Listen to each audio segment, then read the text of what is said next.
Bore da bawb. Good morning everybody. The first thing I'm going to do is ask, does anybody need translation facilities? So there are some available outside. Does anybody else need a headset? Okay, so if you put them on now, this morning will be, the first two sessions will be in Welsh and there'll be simultaneous translations by Heledd in the back there.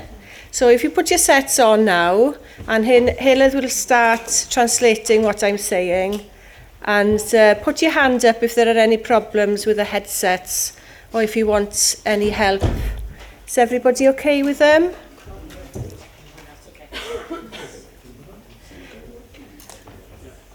Popeth yn iawn? So byddai'n siarad yn Gymraeg o hyn ymlaen tan bod chi'n gwybod yn wahanol. Everybody okay? I'm having a few thumbs up there. Diolch I bawb. Iawn. Ni a Mai Daniel ydw I. Fi'n archifydd yn y Llyfrgell Genedlaethol. A fi ar hyn o bryd yn bennaeth casgliadau unigryw a chadwraeth yn y Llyfrgell. A mae'n bleser mawr gyda fi groesawu chi bore yma i'r Llyfrgell Genedlaethol ac i Symposium Carto Cymru 2025 am gelfyddyd cartograffeg. Mae'r rhaglen ddiddorol iawn gyda ni heddi fel ych chi'n gweld, felly edrych ymlaen y fawr am glywed y siaradwyr. Iawn, so peth cyntaf I ddweud yw, os yw larwm tân yn canu, does na ddim profion wedi cael eu cynllunio, felly os gallwn ni adael trwy'r drws yma neu'r drws yna os oes larwm tân yn canu. Mae toiledau gael ar y llawr gwaelod o dan y grisiau yn y llyfrgell ac hefyd I fyny'r grisiau. Fi hefyd yn croesawu pobl sy'n ymuno gyda ni ar-lein. Mae'r sesiwn yma yn hybrid, mae gyda ni gynulleidfa yn y drwm ac hefyd ar-lein, felly croeso mawr I bawb sydd ar-lein. Fi'n cymryd bod popeth yn iawn fyna dan, iawn. A bydd croeso i'r bobl sy'n ymuno ar-lein I ofyn cwestiynau ac I gymryd rhan yn y gynhadledd yn ystod y dydd. Felly gyda hynny, Mae'n bleser gyda fi gyflwyno Dr Rhodri Llwyd Morgan, Prif Weithredwr Llyfrgell Genedlaethol Cymru, I roi gair o groeso I chi. Diolch Rhodri.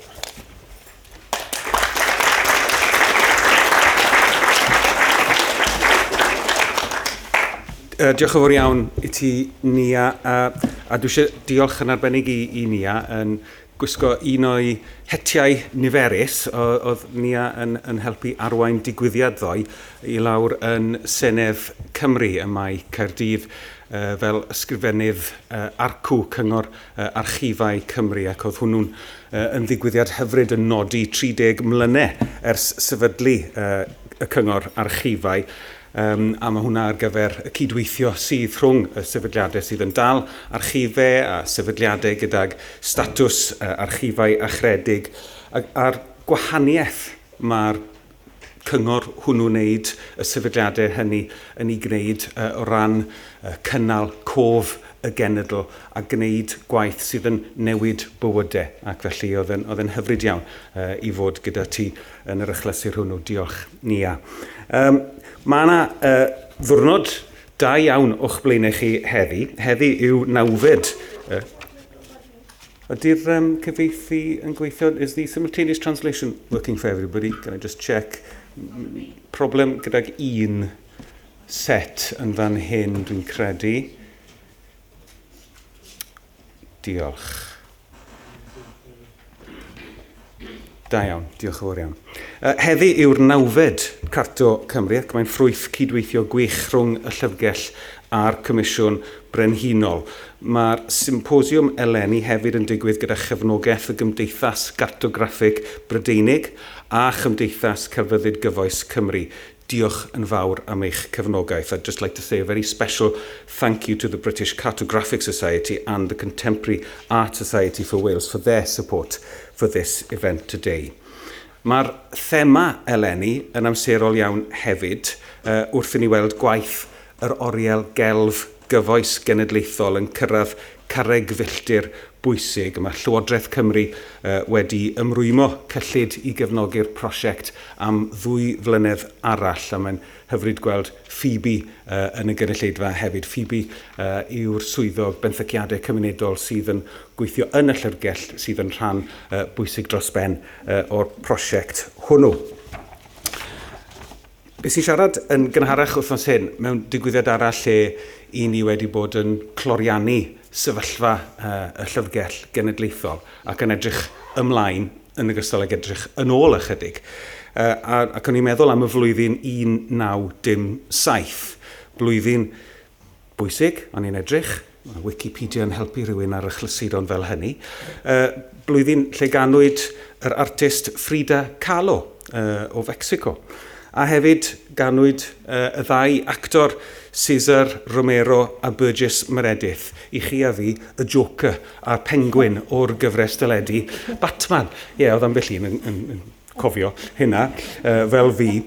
Ganwyd hefyd Ray Milland, yr actor o Gymro aeth ymlaen i ennill actor gorau gwyl ffilmiau Cannes, Golden Globe ac yna Oscar, y Cymro cyntaf i wneud hynny. Ac y ddifyr iawn, yn Ffindir ym 1907, dyna lle roedd yr etholiadau cyntaf yn y byd lle roedd menwod yn sefyll fel ymgeiswyr, a'r cyntaf yn Ewrop lle bu pleidlais i bawb yn ddynion ac yn fenwod. A cofiwch chi, oedd hi'n Rhagfyr 1918 cyn i rai menwod gael y fraint honno ym Mhrydain. Wel, oedd hi'n flwyddyn bwysig iawn i Aberystwyth ac i Gymru wrth gyflwyno siarter brenhinol sefydlu Llyfrgell Genedlaethol Cymru. A'n gwaith ni yn syml iawn yw casglu pob ffurf ar wybodaeth am Gymru a'i phobl a'r pobloedd Celtaidd ac i wneud yr wybodaeth hynny ar gael i unrhyw un. Ac mae hynna'n tipyn o fraint ac yn tipyn o gyfrifoldeb. A gyda llaw, ym mis Hydre 1907 hefyd, sefydlwyd pwyllgor rhyngwladol mabwysiadu iaith atodol ryngwladol, gan arwain wrth gwrs at greu Esperanto. Ac oes, mae gyda ni lyfrau yn Esperanto yn y Llyfrgell.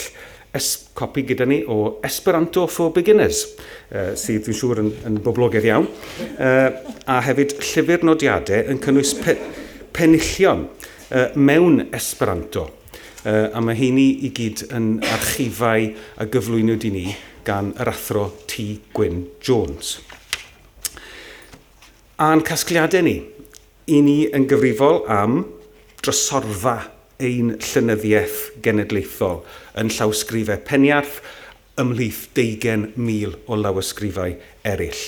8 miliwn o lyfrau cyfnodolion a phapurau newydd yn bennaf drwy'r pŵer adnau cyfreithiol sydd gan y Llyfrgell.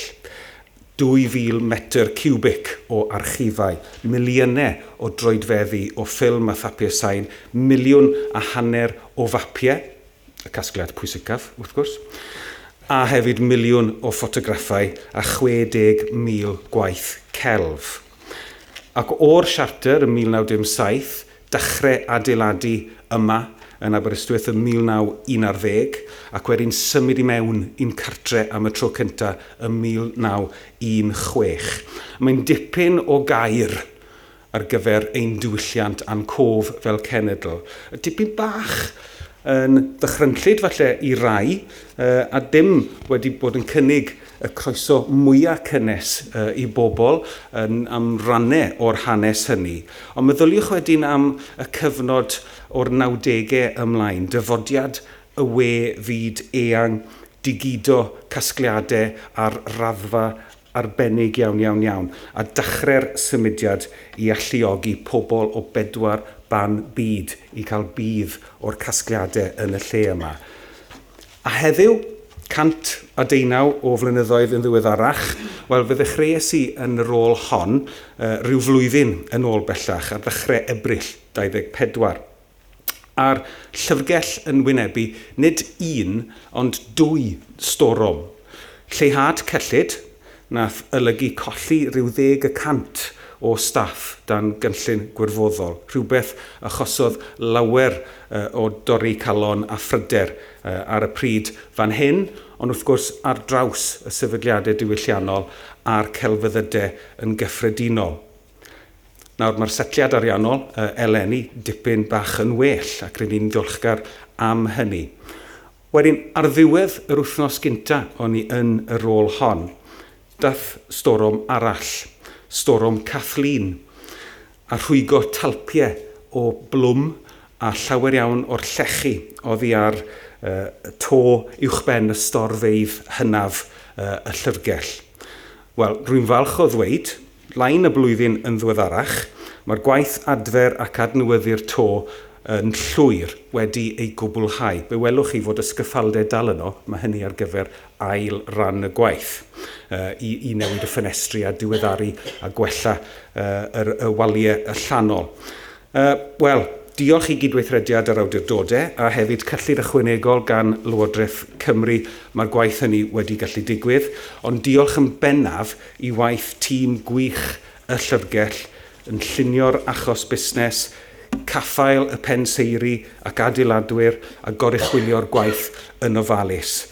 A nid ar chwarae bach, mae cyflawni prosiect mor fawr ar adeilad hanesyddol ac adeilad rhestredig gyda rheliw y gwaith yn digwydd yn ystod misoedd y gaeaf.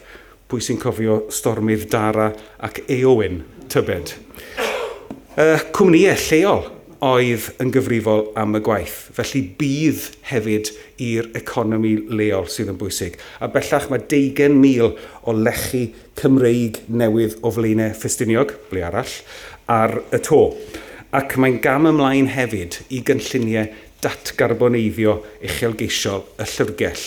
Ni wedi gosod 297 o baneli haul yn ychwanegol ar y to, sy'n golygu cyfanswm gyda ni nawr o ryw 800 o baneli haul. A mae rheini cynhyrchu trydan, ac rydyn ni'n amcan y byddwn ni'n cyrraedd y nod 0 net ymhell cyn 2030. Felly heriau, ond dwi'n credu bod ni mewn lle da, ac mewn lle da i gyflawni mwy. Ac mae gyda ni strategaeth newydd i ni'n cyhoeddi'r strategaeth ac i lansio hi wythnos nesaf. Y prif negeseuon, wrth gwrs, mae gyda ni gyfrifoldeb am y casgliadau cenedlaethol, maen nhw am fod yn ddiogel yma, ac ni am eu tyfu nhw, ac ni am eu gwella o ran amrywedd ac o ran y ffordd i ni'n adlewyrchu y Gymru gyfoes. Ac mae arlwy heddi yn dyst o'r math yna o bwyslais. I ni am gynyddu faint i ni'n gallu rhannu ein gwaith ac ymgysylltu yn ehangach gyda chymunedau ar draws pob rhan o Gymru. Ac i ni am ddatblygu a gwella fel sefydliad, fel Llyfrgell, o ran y profiad defnyddwyr, o ran bod yn bartner lleol a chenedlaethol ac fel gweithle rhagorol i'r staff arbennig sydd yma. Ac mae gyda ni rester o brosiectau mawr ac uchelgeisiol yn rhan o'r strategaeth hefyd. Manifesto digidol, strategaeth ymgysylltu, strategaeth casgliadau newydd, cynllun storio hir dymor a chanolfan rhagoriaeth mewn cydwraeth. Dyna'r uchelgais ar gyfer rhai o'r blynyddoedd nesaf. Dewr, dwi'n credu, yn bod ni wedi gosod allan amserlen ar gyfer y prosiectau hyn, ond dwi'n credu bod eisiau ni fod yn ddi-ofn am y dyfodol. A heddiw, dewr, dwi'n meddwl, a di-ofn, dwi'n credu, yn addas iawn ar gyfer themâu sy'n cael eu trafod yn ystod y rhaglen heddiw.